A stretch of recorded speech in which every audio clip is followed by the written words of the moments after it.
이 시간 함께 기도하겠습니다. 하나님 감사합니다. 오늘 이 아침 하나님 앞에 나아갑니다. 이 시간 주님 함께 하시고 성령의 은혜와 능력으로 기름 부으시고 역사하여 주옵소서.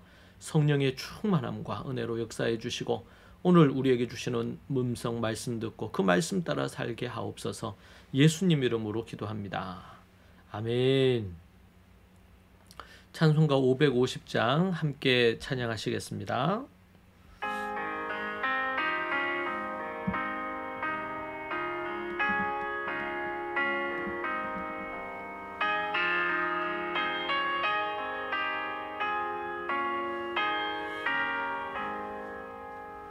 시온의 영광이 빛나는 아침, 어둡더니 땅이 밝아오네. 슬픔과 애통이 기쁨이 되니 시온의 영광이 비춰오네.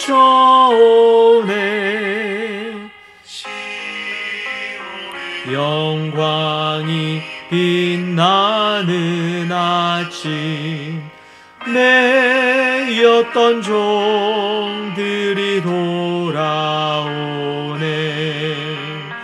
오래전 선지자 꿈꾸던 복을 만민이 다 같이 누리겠네.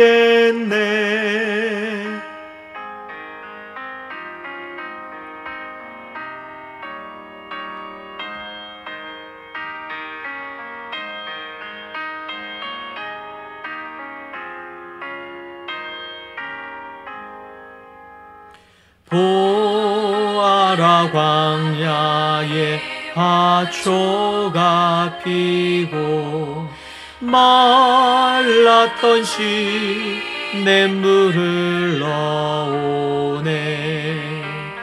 이 산과 저 산이 마주쳐 울려 주 예수 은총을 찬송하네. 들아 바다야 많은 섬들아, 찬양을 주님께 드리어라. 싸움과 죄악이 가득한 땅에 찬송이 하늘에 사무치네. 아멘.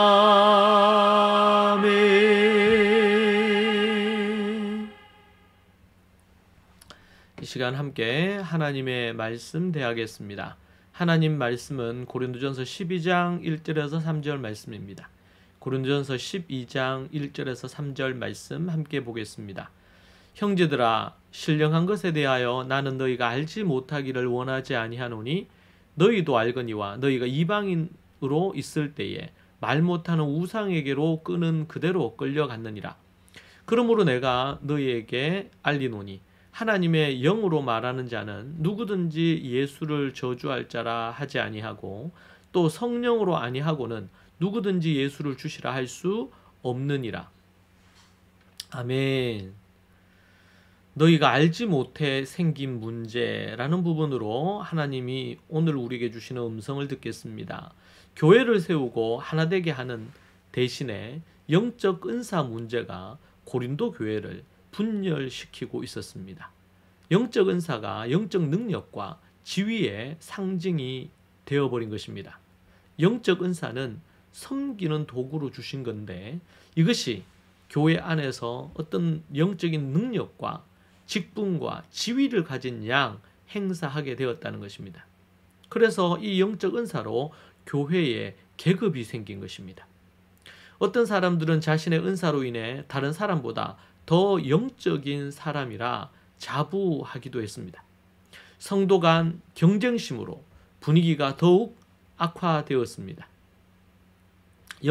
은사의 목적은 교회의 분열이 아니었지요. 교회가 더 효과적으로 기능하도록 돕는 역할을 하는 것이었습니다. 그런데 은사에 대한 잘못된 이해로 분열이 일어나고 원래의 기능인 온전케 하는 것이 아니라 도리어 그리스도의 몸을 찢고 다툼의 도구가 되어버린 것입니다. 여러분, 이 얼마나 어처구니가 없는 일입니까? 하나님께서 주신 이 귀한 은사를 하나님이 주신 대로 사용해야 되는데 그것을 잘못 사용함으로 심각한 부작용이 생긴 것입니다. 하나님이 율법을 주셨을 때도 유대, 이스라엘에 하나님께서 하나님의 친백성들이 거룩하고 정결하게 살도록 하나님께서 율법을 주셨습니다. 그런데 유대인들은 이것을 자신이 하나님 앞에 택함받은 선민으로 하나님의 뜻대로 사는 데 초점을 두기보다도 자신들이 다른 이방 민족과는 다르다는 교만함의 도구로 사용을 했습니다. 이 얼마나 어처구니가 없는지 모릅니다. 그래서 율법주의, 외식주의, 종교주의에 빠져가지고 참 신앙을 버려버린 것입니다. 그리고는 자신들은 아브라함의 자손이다, 우리는 말씀을 받은 자다, 율법의 아들들이다, 이런 식으로 자신들을 포장을 한 것이죠. 회칠한 무덤입니다. 속은 썩어 들어가는 더러운 것인데 겉으로는 화려하게 한 것입니다. 각자는 자신의 은사를 어떻게 사용하면 다른 이들을 섬기고 교회를 하나 되게 하고 기여할 수 있을지 깊이 생각해야 합니다. 그렇지 않으면 은사는 약이 아닌 독이 된 것입니다. 이때 중요한 것은 자기의 고집을 부려서는 안 됩니다. 절대 자신의 은사를 다른 사람을 어떤 조종하는 도구나 개인의 어떤 이익을 자신을 드러내는 도구로 사용해서는 절대 안 된다는 것입니다. 우선 성령의 신령한 은사가 무엇인지 반드시 알아야 됩니다. 모르기를 바울은 원하지 않는다고 1절에서 말했습니다. 성도들은 이방인이었을 때 우상에게 이리저리 끌려다녔습니다. 그 이유가 무엇일까요? 신령한 것에 대해서 무지했기 때문에 그렇습니다. 하나님의 영적인 성령님에 대해 제대로 알고 바른 신앙의 삶을 살아야 하는 것이죠. 고린도 교회는 현재 신령한 것에 대해 정확히 알지 못해 심각한 문제가 발생을 했습니다. 어떤 교회보다 영적 은사가 많았고 또 영적 은사가 많았음에도 불구하고 유익을 주지 못하고 도리어 더 심각한 문제, 더 분열을 일으킨 것입니다. 이 원인의 바탕에는 무지함이 있었습니다. 무지함. 제대로 알지 못하고 왜곡되게 알므로 말미암아 생기는 문제입니다. 자, 그런 관점에서 우리가 생각해야 될 것은 성령의 은사에 대해서 미숙하게 반응하고 무지해서 잘못 사용을 하고 이렇게 함으로 그래서 방언과 특히 예언의 은사에 대해서 무분별한 어떤 사용으로 교회 예배 때 이 은사들이 사용되었단 말이에요. 그런데 막 방언을 한다든지 아니면 또 뭐 예언을 하는 데 있어서 질서 없이 예언을 한다든지 그래서 예배 자체가 아수라장이 되어버렸습니다. 그래서 바울은 성령의 은사들의 문제를 12장에서 14장 3장에 걸쳐서 다루고 있습니다. 8장에서 10장까지 우상의 제물의 문제를 다룰 때에 삽입장인 9장이 들어가 있었습니다. 이거는 신학적이고 성경적인 원칙을 9장에서 제시를 했습니다. 그 원칙은 이웃을 위한 자기 희생적인 사랑이 필요하다. 우상의 제물을 다룸에 있어서. 그래서 9장은 8장과 10장의 중심을 잡아주는 그런 역할을 했죠. 또한 은사를 다룸에 있어서도 바울은 삽입장인 13장을 등장시킵니다. 12, 13, 14장인데 13장이 그 중심에 있습니다. 우리가 잘 알고 있죠. 사랑장이라고 합니다. 성경적인 원칙을 제공합니다. 은사를 사용함에 있어서 어떤 원칙으로 이 은사를 사용해야 되느냐? 사랑으로 해야 된다. 이웃을 위한 희생적인 사랑으로 해야 된다. 고린도 교회의 은사 문제를 해결할 수 있는 해결책, 솔루션이 뭐냐? 바로 사랑이라는 것입니다. 이것이 히브리 문장 구조와 구성에 있어서 핵심 내용을 중간에 배치함으로 말미암아 강조하는 그런 역할을 한 것이고, 이것이 히브리 사고에 입각한 문장 구조와도 연관이 됩니다. 고린도 교회는 바울에게 은사에 대해 질문하였을 것입니다. 바울은 12장에서 은사에 관한 원칙을 제시하며 토론을 시작합니다. 그리고 성령님의 다양한 은사들과 한 몸의 다양한 지체들에 대해서 12장 12절에서 13절에 또 언급합니다. 그리고 바울은 13장에서 성령의 가장 고귀한 은사이자 모든 은사를 작동하게 하는 기본적인 힘이 사랑이란 말입니다. 14장에서 방언에 앞선 예언의 은사를 설명하면서 예언의 은사를 질서 있게 행해야 함을 강조합니다. 서신서를 읽을 때 주의해야 될 점은 편지를 보내는 목적과 의도를 아는 것입니다.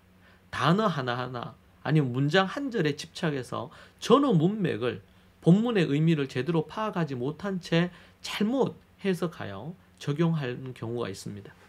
성경을 읽는 것도 중요하고 하야 하는 것도 중요합니다. 그러나 더 중요한 것은 본문의 저자가 말하고자 하는 의도가 무엇인지 명확하게 파악하는 것, 이게 중요합니다. 그러기 위해서 본문을 깊이 있게 연구해야 하고 저자의 의도, 하나님의 뜻과 연관되어서 우리는 살펴야 됩니다.